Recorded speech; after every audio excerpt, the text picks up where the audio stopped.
Assalamualaikum students, welcome to online classes. Today is our 13th lecture of Amazing Science class 3.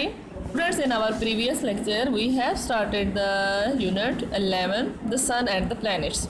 इसमें हमने पढ़ा the milky वे के बारे में, सितारों के झुरमट को अकट को क्या कहा जाता है, मिल्की वे कहा जाता है। और ये एक बहुत बड़े जजीरे से तल्लक रखते हैं, ये उसको मिल्की वे गैलेक्सी कहा जाता है। इसके अलावा ये सारी बॉडीज़ मिलकर क्या बनाती हैं, वास्ट स्पेस के अंदर ऑल शाइनी बॉडीज़ क्या कहलाती हैं, यूनिवर्स कहलाती हैं। और उसके बारे में बाद हमने स्टार्स के बारे में पढ़ा। Stars are the big ball of the burning gases. इसके अलावा planets are the body that move around the sun, और जिस पाथ पर वो मूव करते हैं उसे क्या कहा जाता है, उसे ऑर्बिट कहा जाता है। स्टार्स के बारे में, प्लैनेट्स के बारे में, और 8 प्लैनेट्स हैं और ये मिलकर क्या बनाते हैं, सोलर सिस्टम बनाते हैं। ठीक है बच्चों, today we will start reading from page number 68। Student date and day mention कर लें आप पेज पर। और एस्ट्रॉइड्स के बारे में पढ़ेंगे, कॉमेट्स, मीटियोर्स और मीटियोराइट्स के बारे में। सबसे पहले है एस्ट्रॉइड्स। ये क्या है बच्चों, रॉकी लम्प्स हैं, पत्थरों का ढेर है। ठीक है, और ये कहाँ मूव करते हैं, अराउंड द प्लैनेट। बेटा प्लैनेट्स कहाँ मूव करते थे, अराउंड द सन, और एस्ट्रॉइड्स कहाँ मूव करते हैं, अराउंड द प्लैनेट्स। और ये हैं कैसे, रॉकी हैं, रॉकी लम्प्स हैं। इनको क्या कहा जाता है, asteroids. Rocky lumps which circle around the planets are called asteroids. Student इसके साथ आप पेज नंबर 72 पर क्वेश्चन नंबर 2 भी साथ साथ सॉल्व कर लें, वहाँ भी डेट और डे मेंशन कर लें। तो सबसे पहले है नंबर 2 पे देखें बेटा, part B, rocky lumps that circle around the planets. अभी आपको बताया रॉकी लम्प्स जो प्लैनेट के मूव करते हैं उन्हें क्या कहा जाता है, एस्टेरॉइड्स। क्या कहा जाता है, एस्टेरॉइड्स। स्टूडेंट ये आप नोटबुक अपनी बुक पर सॉल्व कर लें साथ साथ। नेक्स्ट बेटा क्या है, comets.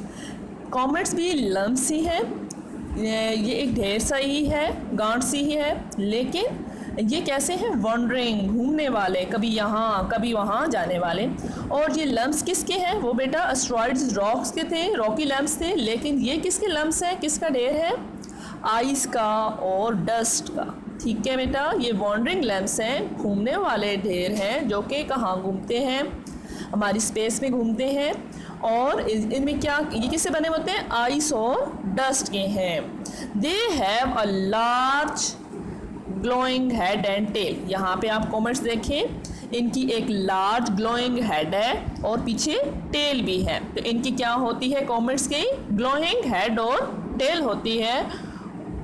And dust have seems to stretch over cross the sky. आसमान पर ये ऐसे चमकते हुए, जैसे कोई फौरन से चमकते हुए गुजरते हैं। और ये क्या है, कॉमेट है, इनकी ग्लोइंग हेड और टेल है। अंडरस्टैंड। इसी के साथ एक्टिविटी पे जाते हैं। यहाँ पे बेटा पार्ट सी देखें, वॉन्डरिंग लम्प्स हैं, आइस के और डस्ट के, और ये इनकी लार्ज ग्लोइंग हेड और टेल है। तो ये भी किसके बारे में पढ़ाया है, कॉमेट्स के बारे में। किसके बारे में, कॉमेट्स के बारे में। अंडरस्टैंड। इसी के साथ आगे मूव करते हैं। नेक्स्ट है बेटा meteors. Meteors are tiny pieces of rock. ये भी किसके पीसेज हैं, रॉक के ही पीसेज हैं। और ये कहाँ मूव करते हैं, स्पेस से, आउटर स्पेस मूव करते हैं। इसका मतलब ये स्पेस से थोड़े से निकल आते हैं और थोड़े से हवा में भी आ जाते हैं। And which are rushing through the upper layer of the atmosphere. Atmosphere is the layer of air. It's mean कि ये भाग कर थोड़े से कहाँ पे भी आ जाते हैं, हमारी एटमोसफेयर से, ज़मीन से ऊपर, सबसे ऊपर जो एटमोसफेयर की लेयर है जिसमें एयर मौजूद है, वहाँ पे ये आ जाते हैं।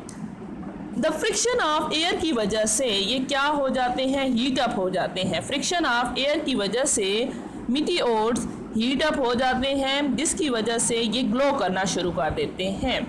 ठीक है बेटा, ये कैसे हैं, पीसेज ऑफ रॉक हैं, और ये स्पेस से थोड़ा सा बाहर निकलते हैं। तो इनको ये एटमॉस्फेयर में जहाँ हवा मौजूद है वहाँ पे आते हैं, उसकी सबसे ऊपर वाली लेयर पे आते हैं, और वहाँ पे ये हीट अप हो जाते हैं और ग्लो करना स्टार्ट कर देते हैं।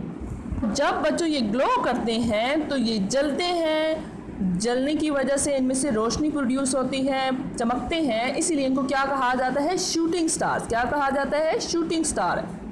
मीटियोर्स को क्या कहा जाता है, शूटिंग स्टार्स। तो एक्टिविटी पेज नंबर 72 पे question number 2 part A, tiny pieces of rock that heat up and glow, गर्म हो जाएं और चमकते हैं, they are called shooting stars. कौन है बेटा वो? अभी आपको पढ़ाया, मीटियोर्स। क्या है? मीटियोर्स। बच्चों ये शूटिंग स्टार्स हैं मीटियोर, एस्ट्रॉइड्स, रॉकी लम्प्स हैं, कॉमेट्स जो है वो आइस और डस्ट के लम्प्स हैं। इसके बाद अब हम पढ़ेंगे मीटियोराइट्स के बारे में। The next is meteorites. Meteorites are the tiny pieces of rock from outer space. ये भी स्पेस से आउट होते हैं। बेटा हमने जो पढ़े हैं ना, एस्ट्रॉइड्स, कॉमेट्स, ये कहाँ होते हैं? स्पेस के अंदर, जहाँ हवा नहीं होती। लेकिन जब मीटियोर्स के बारे में पढ़ा और मीटियोराइट्स के बारे में पढ़ा, ये कहाँ आ जाते हैं? ये एयर में भी आ जाते हैं, स्पेस से आउटर होते हैं और एयर में मौजूद होते हैं। और इसके अलावा ये बर्न भी करते हैं। बेटा आपको पहले भी बताया कि एयर की जो फ्रिक्शन है, रगड़ की वजह से ये इतने तेज़ी से मूव कर रहे होते हैं, बहुत तेज़ी से मूव कर रहे होते हैं और इनको हवा रोकने की कोशिश कर रही होती है, जिसकी वजह से उनका आपस में बहुत ज़्यादा टकराव होता है। बहुत ज़्यादा फ्रिक्शन की वजह से ये हीट अप करते हैं और ग्लो करते हैं, चमकते हैं, या फिर बर्न भी कर जाते हैं, आग भी लग जाती है इनमें। तो जिसकी और कभी कभी ये जल कर क्या होते हैं, जो मीटियोराइट्स हैं, मीटियोराइट्स जब जलते हैं और ज़मीन पर गिरते हैं, ग्राउंड पर, और वहाँ पे वो जो बहुत बड़ी मीटियोराइट्स हैं वो ज़मीन के ऊपर एक बहुत सा बड़ा सा गड़ा बना देते हैं। जब वो किसको हिट करते हैं? ग्राउंड को हिट करते हैं। यहाँ पे देखिए बेटा, एक मीटियोराइट्स यहाँ पे गिरा, इसने ग्राउंड को हिट किया, तो वहाँ पे क्या कर दिया? एक बहुत बड़ा होल बना दिया। This hole was made by meteorite. Meteorite ने ये होल बनाया है। अंडरस्टैंड? मीटियोराइट्स क्या है? वो भी टीनी पीसेज ऑफ रॉक्स ही हैं और ये बहुत बड़े हैं और ये ज़मीन के ऊपर गड़े बना देते हैं जब ज़मीन के साथ हिट करते हैं। बेटा हमने पढ़ा एस्ट्रॉइड्स के बारे में, कॉमेट्स के बारे में, मीटियोर्स के बारे में और मीटियोराइट्स के बारे में। These are in the space and but these are the outer space. Okay, these are the teeny pieces of rock. These are the teeny pieces of rock. This is the rocky lumps and this is the lumps of ice and dust. Understand? They have the large glowing head and tail. They are called the shooting star. Understand? And this meteorites create the hole when they hit the ground. And these are the rocky lumps. इसी के साथ students आप activity 2 कर रहे थे page number 72 पे। यहाँ पे हमारा ये पार्ट डी और ई रह गया है। Tiny pieces of rock that do not burn completely, जो मुकम्मल तौर पर नहीं जलते, दैट आर कॉल्ड मीटियोराइट्स। जलते हैं बेटा लेकिन मुकम्मल तौर पर नहीं जलते, मीटियोराइट्स कहा जाता है। और they can make huge craters in the ground, और ये ज़मीन पर बहुत बड़े गड्ढे बनाते हैं, उनको क्या कहा जाता है? मीटियोराइट्स। अभी हमने पढ़ा कि जो ग्राउंड को हिट करते हैं तो बहुत बड़ा सा होल बनाते हैं, बड़े क्रेटर्स बनाते हैं, तो उनको क्या कहा जाता है? मीटियोराइट्स। स्टूडेंट ये आपने एक्टिविटी 2 अपनी बुक पर करनी है बेटा, डेट एंड डे मेंशन कर लें और इसको अंडरस्टैंड भी करें। ओके, स्टे ब्लेस, अल्लाह हाफिज़।